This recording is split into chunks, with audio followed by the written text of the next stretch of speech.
Hello, I found myself in a studio with a camera, so I thought I'd take the opportunity. I'm here in Sydney, Australia, to just throw in my thoughts and my, 20 years of research now into this whole phenomenon that's unfolding as I speak, called the Occupy movement. Came out of Wall Street, of course.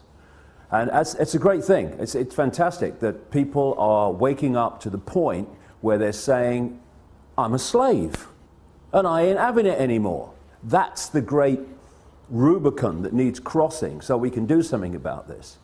The reason I'm just going to put this information out, people make of it what they will, is there's another agenda going on here too. And if the genuine response to this grotesque enslavement of humanity in terms of finance and in terms of so many other things is going to be challenged effectively, then people need to get streetwise to what this other agenda is. And also the fundamentals of what we're dealing with. So I'm going to take it in stages. First of all, the fundamentals of what we're dealing with. If anything is going to happen that's going to change this tyranny of global banking and global finance, then first of all, the way that money is created, or what passes for money is created, has to fundamentally change. If this doesn't change, nothing's going to change, because the power doesn't move. There's no change in the power dynamic of money creation, because people don't realize this in vast, vast numbers, that when you ask the question, how is money created, where does money come from, people have this kind of feeling, well, it's the government's in it. No. Overwhelmingly, massively overwhelmingly, it is not the government's. It is private banks, which, if you do the research, owned by the same people under different names, the same network under different names.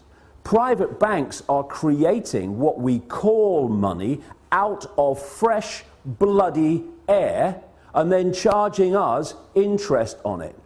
And it works like this. If you go into a bank and you borrow $50,000, what does the bank do?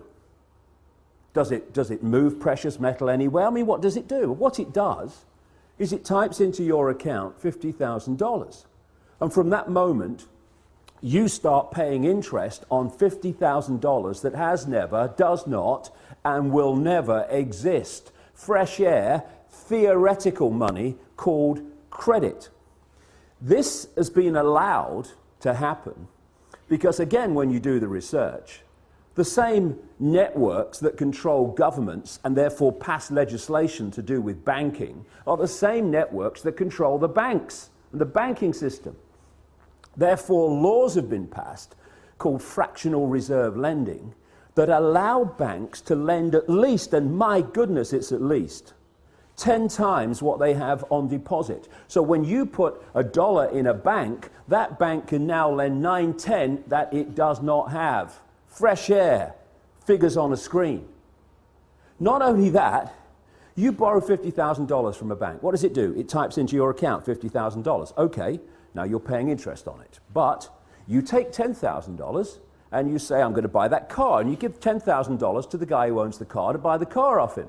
Now the guy who's received your $10,000 that was created out of nothing in the original $50,000 now goes and deposits the 10 grand in his own bank. Now that bank can lend 10 times the 10 grand that was created out of nothing in the first place. This is what's going on.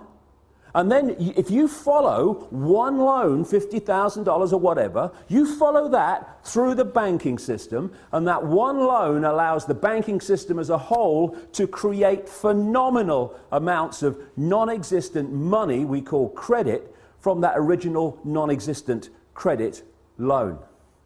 This is how the banking system, ladies and gentlemen, have taken the world over. Why wouldn't it when they can do that? And there's another little scam here. All written in on purpose, cold, calculated. When you go into a bank and you borrow $50,000, the bank creates, even in this theoretical, ludicrous way, $50,000. But you're not paying back $50,000, you're paying back $50,000 plus interest. The interest is never created, even as credit, which means a simple fact. At any point in time, coldly calculated, designed to be, there is never anything like enough units of exchange, money, in circulation to pay back all the principal on the debt and all the interest on the outstanding debt. Therefore, people losing their homes, losing their businesses, losing goodness knows what else that they've worked for, is built into the system. Now, when you have a boom and there's an expansion of this non-existent, ludicrous money called credit, then Peter pays Paul hides to a large extent the fact that we're in this situation where the outstanding debt cannot be paid back or even nearly paid back plus interest because there isn't the units exchange to do it.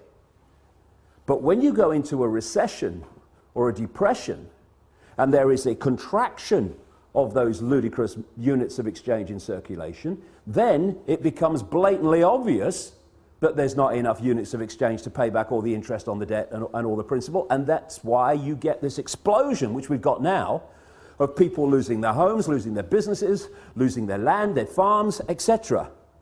And all these tent cities that are appearing around the world.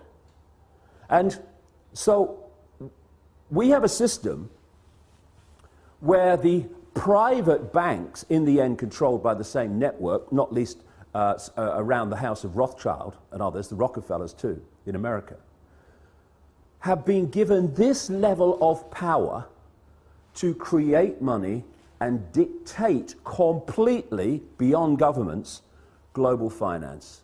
And that's why they're able to create booms and busts at will. That's why when they want to create a bust and a depression, which they have now, what do? They refuse to issue the same amounts of ludicrous credit units of exchange. And what do we call it? Oh, the banks have got a credit crunch. A credit crunch, what's that? It's suppressing the amount of money in circulation, so by definition creating this situation we're in. The whole money system has been designed from its creation to be a system of human enslavement and human control and human suppression. So first of all, any occupying protests around the world on the agenda has to be the end of private banks being able to create money out of fresh air on a computer screen and charge interest on it. Now here's a question. Why are governments, they're the government after all, don't they make the laws? I heard somewhere they did. Why are they not creating their own currency interest-free and circulating it interest-free? Therefore, it does the job it's supposed to do, which is to be a unit of exchange to overcome the limitations of barter. Why? I've said it already. Because the same networks that control the banks control the governments. And so the governments do not pass legislation saying, well, what are we borrowing fresh air money from the banks for, plus interest, and making the people have to pay in taxation all that stuff back? All we got to do is create our own money interest-free, because you see, at the moment, the very unit of exchange which allows economic activity to happen is created at the very start as a debt by people borrowing money from banks called credit. It's a debt from the start, the very unit of exchange in the world. It's crazy, it's insane. Number two, that has got to go. No more governments, and we need to redefine what we see as government too. No government borrows money at interest from private banks. Ludicrous. Then there's another thing. Like I say, whether we have a boom or a bust is decided by this very banking system. because they have what they call an economic cycle. It's total corruption and total manipulation. First of all, they put lots of units of exchange out, credit. Oh, you know, you earn 2 and 6 a week? Okay, have this off a £1 million house. Yes, here's the money, take it. And they put lots of units of exchange in circulation.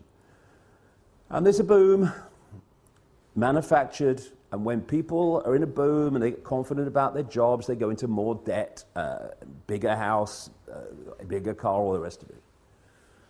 And then what they do at an optimum point, this is what they did in 2008, is they take or create an excuse to take money out of circulation. Now the economic activity generated by that amount of money in circulation is no longer possible. And we move over here, fishing line coming in now, to a depression or a slump. People do not lose their homes overwhelmingly because they don't want to work anymore. They lose their homes because there's not enough economic activity to generate the income to pay the mortgage. Companies don't go bust because they think it would be a bit of fun. They go through a bust because there's not enough demand for their products at a time of a downturn when the money in circulation is being reduced. And what happens? The banks that have created this problem in the first place, they take the homes, they take the businesses, they take the land, they take the real wealth for having not been paid back money that has not, does not, and will never exist. This is the power that the governments, controlled by the same network, have given to the banks to control planet Earth. Anything that comes out of these Occupy protests that does not include demands, not taking no for an answer, this has got to go, it's going to change nothing. And there's another couple of things, maybe a few more, that I'd like to get across to those that are brilliantly protesting around the world. Because there's nothing more manipulatable than genuineness that isn't streetwise. And what we need to do, if we're going to really bring an end to this outrageous, inhuman nonsense, is we have to get streetwise pretty damn quick. Because there are people, vultures, flying around, flitting around these protests, not least in Wall Street, trying to direct it in a certain direction that will make the world more enslaved and more unjust than it is now. There's certain coordinates.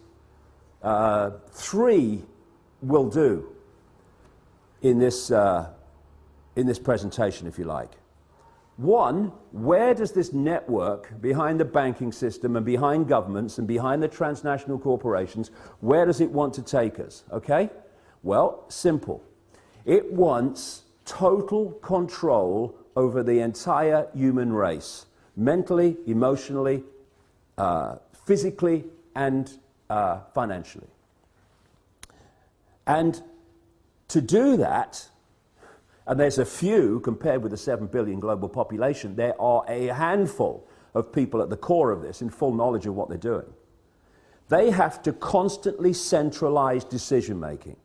Because the more you centralize decision-making, the more power the few have over even greater numbers of people. The other thing that goes on is the more you centralize power, the more power you have centrally to centralize even quicker. So the process of centralization of power, it's been given a word now for a long time called globalization.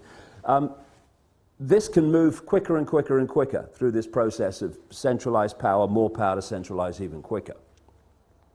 What they want to create, I've been writing about this now for nearly 20 years, is they want a world government that would dictate all laws, apart from a few local things. All the major laws will be dictated by this world government, just as the European Union dictatorship now dictates something like 75% of the laws that are passed in Britain. They want a world government then that would dictate to everybody on the planet. They want a world central bank that would dictate all global finance to every what is now countries, though they want to break them up into regions. They want a world army to impose the will of the world government on anyone that doesn't want to accept it. That's what NATO is now. You know, when they're justifying bombing whole cities of civilians on the pretext of protecting civilians, and they say the world community has decided, and we have GH, and the international, that's code for world government. And when they then say, we're going to bring NATO in because the world community has decided, no, actually, America, Britain, France, and one or two others have bloody decided, and Israel. They are talking about NATO as a world army.